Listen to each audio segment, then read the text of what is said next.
तेरा नाम तो पता है, तेरा काम नहीं पता है।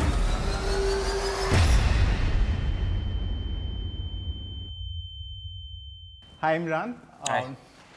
Of course, with Bard of Blood, this is perhaps your first full-fledged, web appearance. What are the factors that you considered initially, before you decided to say yes to this project? Like I would choose a film, the material.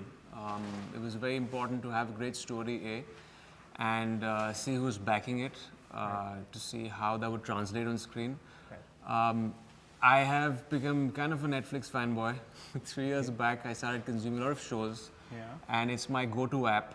So when it's one of the books, Bilal's book, when I launched it in Mumbai, when it was going to be adapted into a Netflix show, and when I was approached, it was a no-brainer because I'd already read the book. I knew the material, and then I saw how it was adapted into the episodes, and yeah, that was a complete. How much time do you get to consume web content when you're working, and which was the last show that you binge watched? I actually, when I'm shooting, I get back home and I have to consume probably an episode or two of my favorite show. Yeah. So yeah, that's become like one of those things. I'm consuming a lot of stuff on Netflix per se. But yeah, my last show was Friends from College. It's a comedy show on Netflix. Okay. Before that, I'd seen You. So yeah, multiple shows, a lot of Netflix original films, some good stuff. Yeah. All right. So lately there's been a huge influx of content on the web scene in India. Yeah. The last count was there were almost 30 platforms, which provide web entertainment in India. Of course, Netflix is perhaps the market leader across the world. And the common criticism that web shows in India face is that, because they don't have to go through the censorship norm, which a theatrical does, they rely heavily on either abusive language or nudity. Sometimes it's not even needed. Were you, very clear about that, that you don't want to engage in content which just for the sake of it is perhaps selling it on that kind of... No, but I've never seen it that way. I don't think it's about that. It's not about trying to jump that whole censorship thing. I think eventually for me, a show is engaging purely in the material and the way it's made. So that's not something, as a viewer, I can speak for myself. I'm not drawn to something like that just because it doesn't have that kind of censorship.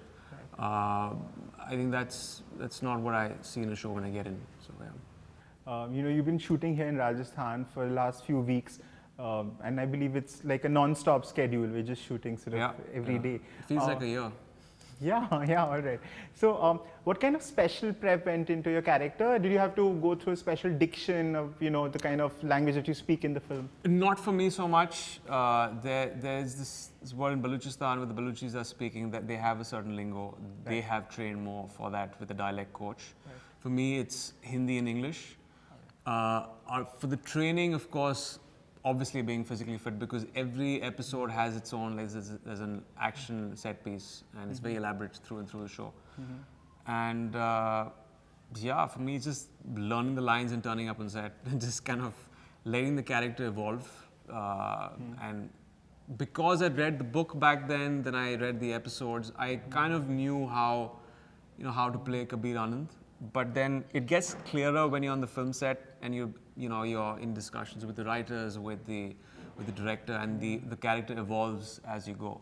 So but the physicality was something that was very important because there's a lot of action in the show, and I had to be up for it. I mean, our first schedule was in Ladakh with close to very little oxygen, and we had to do big action set pieces there.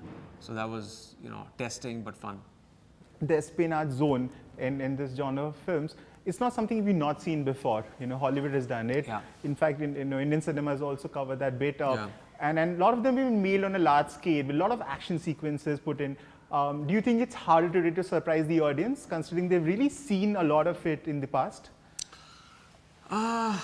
It depends on how you present the material. I think what we have, first of all, is a great story. It's very fresh, it's very unique. I don't think any espionage show or film is placed in this world like you have The Bard of Blood. So in that way, there's a certain novelty. And just the characters, the thrills, the suspense, everything is very unique.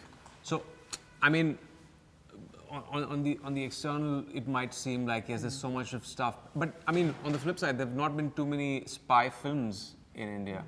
So, but yeah, there probably are few shows, but I think that this will surprise people. It's got a very different tonality. It's got a very different story. So definitely surprise people. Why dig up old graves, Kabir? To bury my past once and for all.